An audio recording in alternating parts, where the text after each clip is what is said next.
मध्य प्रदेश के नेताओं को दूसरे राज्यों की कमान सौंपी गई है। सामाजिक आयोजनों में एमपी के नेता शामिल हो रहे हैं। सीएम डॉक्टर मोहन यादव और पूर्व सीएम शिवराज सिंह चौहान इसमें सबसे आगे हैं। बीजेपी प्रदेश अध्यक्ष वीडी शर्मा को झारखंड की कमान मिली है। वो 8 दिन वहीं रहकर अपनी ताकत झोंकेंगे और वहां के लिए रणनीति बनाएंगे। पीसीसी चीफ जीतू पटवारी ने भी पंजाब में डेरा डाल दिया है, तो दिग्विजय सिंह भी दूसरे राज्यों में प्रचार कर रहे हैं।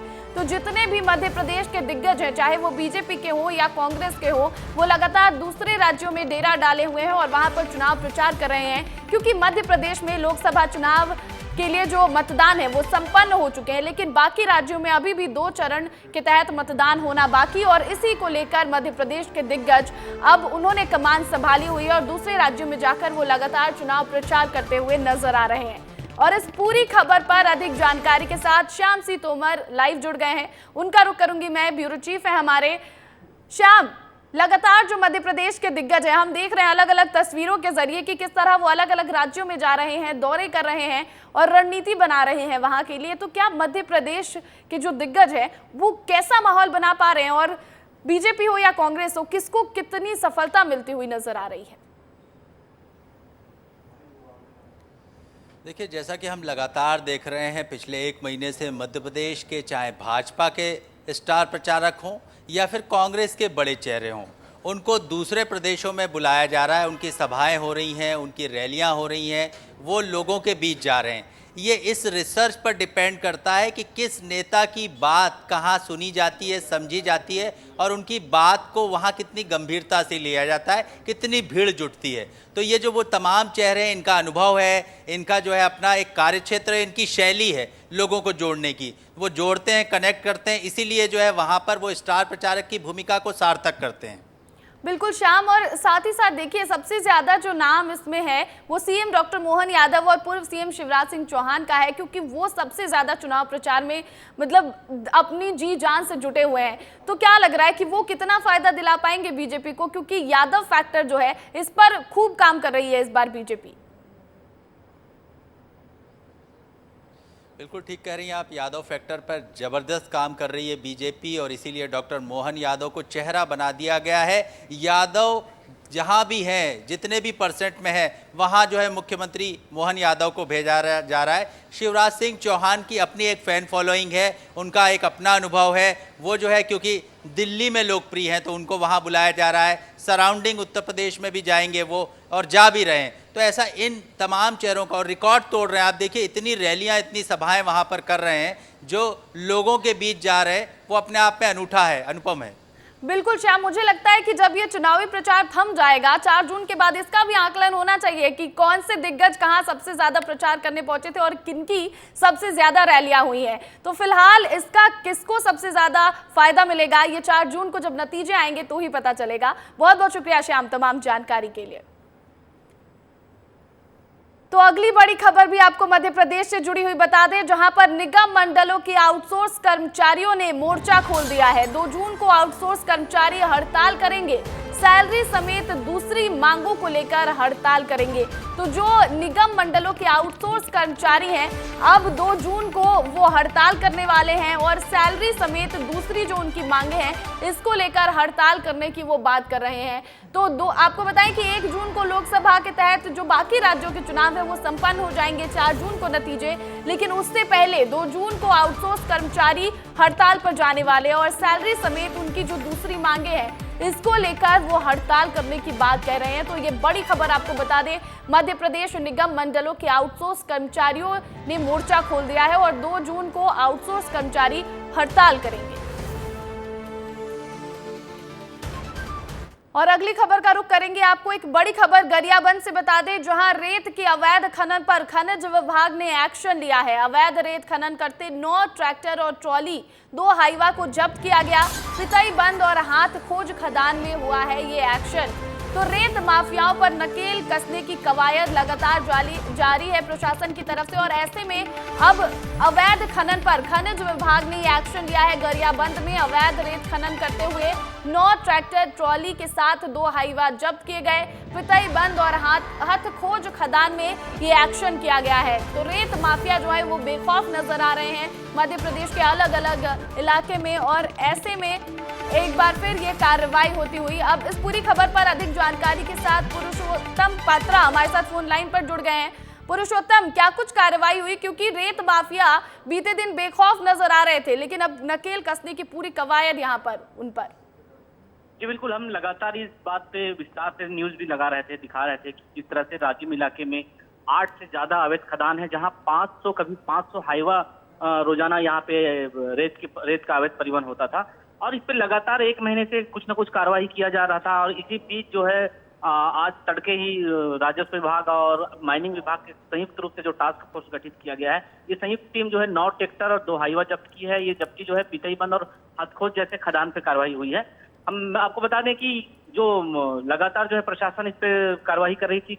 एक दिन पहले ही प्रसादा जोशी के सरपंच को सिर्फ इसीलिए निलंबित किया गया था क्योंकि प्रसादा जोशी जैसे खदान में लगातार अवैध खनन हो रहे थे और पंचायत उस पर चुप्पी साधी हुई थी। इसलिए धारा 39 के तहत सरपंच को भी वो कर दिया गया है, बर्खास्त कर दिया गया है।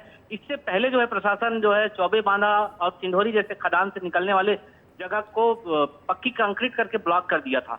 तो कहीं ना कहीं लगातार जो है उपाय किए जा रहे हैं ताकि पूरी तरह से समाप्त हो सके। हालांकि इसको पूरी तरह से नकेल कस पाना प्रशासन के लिए असंभव इसलिए भी है क्योंकि कुछ खदान अभी भी जो संचालित है वो सफेद पोतों के इशारे पे चल रहा है।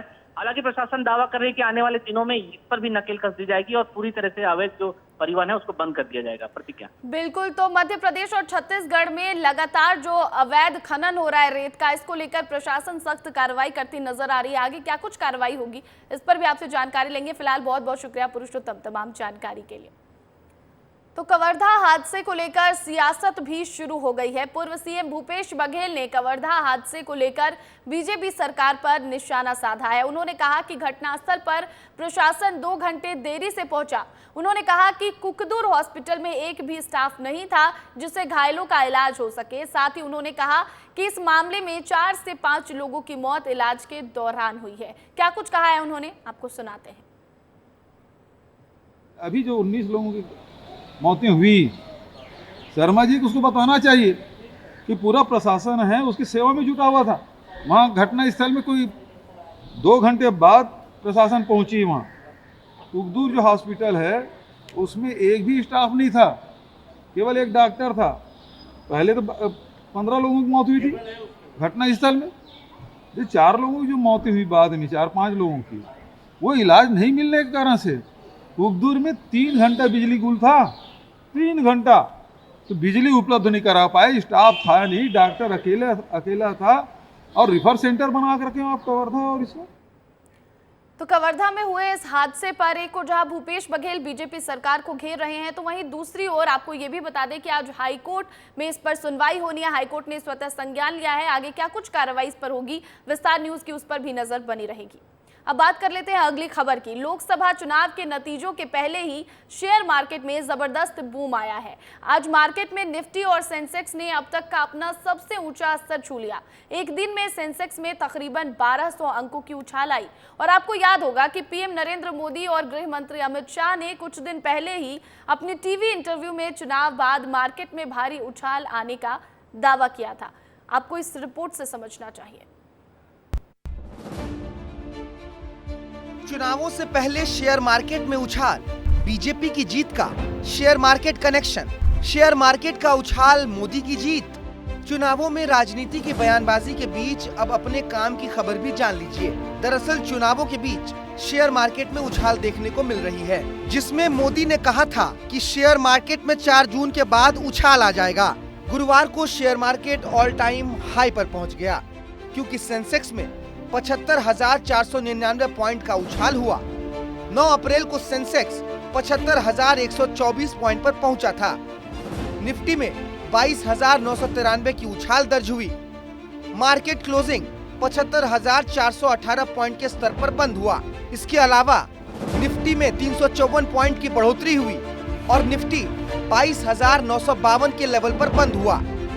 मार्केट था, बोर्डिंग कम हो रही थी, वो बोर्डिंग की प्रतिशत कम हो रहा था, तो उन बाहर के जो निवेशक हैं उनको ये लग रहा था कि बोर्डिंग कम होगी तो मोदी सरकार आएगी या ना आ सके, तो बाहर के निवेशक अपना सेल आउट ज़्यादा कर रहे थे, तो प्रेशर था सेलिंग का, तो मार्केट उस वजह से गिर रहा था। अब जैसे ये 5वां चरण हो गया, अब 2 चरण और बचे हैं, तो अब निवेशकों को लग रहा है कि बीजेपी आएगी, एक रूल हो गया है, थोड़ा ऐसा लग रहा है, तो मार्केट में बूम आना चालू हो गया, तो निवेशक बाइंग कर रहे हैं, अब सेलिंग कम कर रहे हैं। लोकसभा चुनावों के नतीजों से पहले शेयर मार्केट में आया उछाल ये संकेत दे रहा है कि बीजेपी का सपोर्ट बेस पहले की तुलना में बढ़ा है। आपको बता दें कि अमेरिका के इलेक्शन साइंटिस्ट ने भी एनडीए की जीत का दावा किया था। इयॉन ब्रेमर ने तीसरी बार मोदी सरकार के बनने का अनुमान जताया था। इयॉन ब्रेमर के मुताबिक 2024 में बीजेपी को अधिकतम 315 और न्यूनतम 295 सीटें मिल सकती हैं। और आगे बात कर लेते हैं छत्तीसगढ़ में पड़ रही गर्मी की, क्योंकि गर्मी का दौर यहां पर लगातार जारी है और यहां के ज्यादातर जिलों में तापमान 40 डिग्री सेल्सियस के पार पहुंच चुका है। मौसम विभाग के मुताबिक अगले 3 दिनों तक तापमान स्थिर रहेगा। गुरुवार को दुर्ग राज्य में सबसे गर्म जिला रहा। दुर्ग में सबसे ज्यादा गर्मी रही और यहां का तापमान 42.6 डिग्री दर्ज किया गया है। रायपुर का तापमान 40 डिग्री सेल्सियस दर्ज किया गया, तो बिलासपुर में जो टेम्परेचर है वो 41 डिग्री, राजनांदगांव में 41.3 डिग्री सेल्सियस दर्ज किया गया है। तो ये आपको खबर बता दें, बड़ी खबर, क्योंकि छत्तीसगढ़ में भी जो गर्मी है वो लगातार भीषण गर्मी पड़ रही है और लोगों को खासा परेशानी भी और दिक्कत भी हो रही है इसकी वजह से। और प्रदेश के साथ साथ पूरे देश में जो गर्मी है उसका दौर लगातार जारी है और लोग परेशान हैं गर्मी की वजह से। तो छत्तीसगढ़ के साथ ही समूचा मध्य प्रदेश भी गर्मी से झुलस रहा है। मौसम विभाग ने ग्वालियर, चंबल, निमाड़, मालवा समेत मध्य प्रदेश हीट वेव का अलर्ट जारी कर दिया है और मध्य प्रदेश के आकाश में जो बादल छाए हुए थे वो अब छट गए हैं, इसलिए बारिश की संभावना भी कम हो गई है। मौसम विभाग ने आने वाले दिनों में मौसम को लेकर जो अलर्ट जारी किया है उसमें प्रदेश के कई जिलों में हीट वेव चलने की आशंका जताई गई है। इंदौर, उज्जैन, ग्वालियर, जबलपुर, सागर, दतिया, धार, दमोह, भिंड, मुरैना में लू की स्थिति रहने वाली है और लगभग 10 प्रदेश में गर्मी के तीखे तेवर दिखाई देंगे। और इसके बाद अगली खबर आपको स्वाति मालीवाल से जुड़ी बता देते हैं, क्योंकि आखिरकार स्वाति मालीवाल ने अपनी चुप्पी तोड़ी है। स्वाति ने विभव कुमार पर मारपीट के आरोपों को दोहराया और इस बात पर अफसोस भी जाहिर किया कि जब उनके साथ मारपीट की गई तो बंगले में मौजूद अरविंद केजरीवाल उनकी मदद के लिए नहीं आए और अब पूरी आम आदमी पार्टी उनके चरित्र हनन पर उतर आई है। स्वाति मालीवाल ने क्या कुछ कहा है, आप खुद सुनिए। सवाल नंबर 1, स्वाति मालीवाल के साथ क्या हुआ? मैं 13 मई को सुबह 9 बजे के करीब अरविंद केजरीवाल जी से मिलने उनके आवास पे गई थी। मुझे वहाँ पे स्टाफ ने ड्राइंग रूम में बिठवाया और बताया कि अरविंद जी घर पे हैं और वो मुझसे मिलने आ रहे हैं। फिर दूसरी बार एक और स्टाफ आया, उसने भी मुझे यही बात बोली और मैं वहाँ बैठी हुई थी, आराम से बैठी हुई थी। इतने में विभव कुमार जो कि उनके पीएस थे वो वहाँ पे धनधनाते हुए आते हैं। He entered from the door और वो चिल्लाने लगते हैं और गालियाँ दे रहे थे और उन्होंने मुझे बोला कि तेरी औकात क्या है, तेरी हिम्मत कैसे हुई, हमें मना कर दे, तेरे को तो हम सबक सिखाएंगे। सवाल नंबर 2, स्वाति की केजरीवाल से बात हुई? कोई आया नहीं। ये भी फैक्ट है कि आज तक इतना सब कुछ हो जाने के बावजूद मेरे पास अरविंद जी का कोई कॉल नहीं आया और वो मुझसे अभी तक नहीं मिले। सवाल नंबर 3, स्वाति मालीवाल विभव को कब से जानती हैं? I know him since 2006 only. Arvind Kejriwal ji के सबसे बड़े राजदार और सबसे करीबी आदमी इस वक्त विभव कुमार हैं। पूरी पार्टी में मैसेज है कि अगर विभव नाराज हो गया आपसे तो फिर आप खत्म हो पार्टी में। सवाल नंबर 4, पहले किस किस की पिटाई हुई है? प्रशांत भूषण जी और शांति भूषण जी को भी इसी तरीके से एक मॉब के द्वारा धक्के मार के निकलवाया गया था। हम सब ने देखा था कि अभी कुछ दिन पहले एक चीफ सेक्रेटरी को भी ड्राइंग रूम में ही पीटने का एक बहुत गंभीर आरोप लगा था। सवाल नंबर 5, चोट की सच्चाई आखिर क्या है? दुख इस बात का है कि दिल्ली की महिला मंत्री ये कहती हैं कि देखो इसके तो कपड़े नहीं फटे, देखो इसके तो सर नहीं फूटा, तो बस अब इसी की कसर रह गई थी, वो भी करवा देते। And on top of it, मैंने कब एफआईआर में कह दिया कि मेरे कपड़े फट गए? मैंने कब एफआईआर में कहा कि मेरा सर फट गया जी, मैं खूनम खून हो गई? एग्जैक्टली जो मेरे साथ हुआ है, वर्ड टू वर्ड, बिल्कुल मैंने वही लिखा है। सवाल नंबर 6, आखिर इतनी देर से शिकायत क्यों की? उसी वक्त मेरे पास मीडिया के बहुत सारे कॉल्स आने लग गए। जैसे ही मैंने मीडिया के कॉल्स देखे, मैं घबरा गई, क्योंकि मुझे इस बात की डर लगा कि इलेक्शन का टाइम है and I don't want to politicize what happened to me. So at that moment I decided that I will leave. सवाल नंबर 7, क्या स्वाति मालीवाल बीजेपी की एजेंट हैं? ये बोला जा रहा है कि बीजेपी ने मेरे को डराया कि मेरे खिलाफ जो केस है उसमें वो पता नहीं क्या कर देंगे। ऐसा तो महिला मंत्री बोल रही हैं, आतिशी। और आप ये देखिए कि वो केस क्या है। वो 2016 में मेरे खिलाफ केस फाइल किया गया है, बिल्कुल फर्जी केस है, उस केस में कोई मेरिट नहीं है। उसके बाद 2017 में चार्जशीट भी हो गई है। मैं कभी उस केस में अरेस्ट भी नहीं हुई और मैं अरेस्ट हो भी नहीं सकती क्योंकि चार्जशीट फाइल हो चुकी है। सवाल नंबर 8, क्या स्वाति को डराया गया? मेरे सारे दोस्तों को कॉल कर करके बोला जा रहा है, इसकी कोई पर्सनल वीडियो दो, इसकी कोई पर्सनल फ़ोटो दो, डांस करते हुए वीडियो दो, कुछ भी दो, कुछ भी निकालो। यूएस गई थी तो यूएस में जहाँ पे आम आदमी पार्टी वॉलंटियर्स के साथ रुकी, उनको फोर्स कर करके प्रेशराइज करा जा रहा है कि कोई तो वीडियो निकाल के दो, कुछ तो दो। सवाल नंबर 9, क्या स्वाति से राज्यसभा की सीट मांगी गई? अब चाहे दुनिया की कोई शक्ति लग जाए, मैं किसी भी हाल में रिज़ाइन नहीं करूँगी। मुझे पता चल रहा है, मुझे बताया जा रहा है कि इसी वजह से मुझे कैरेक्टर असैसिनेशन करा जा रहा है, विक्टिम शेमिंग करी जा रही है। मैं बिल्कुल रिज़ाइन नहीं करूँगी। I am the youngest woman parliamentarian in the parliament right now.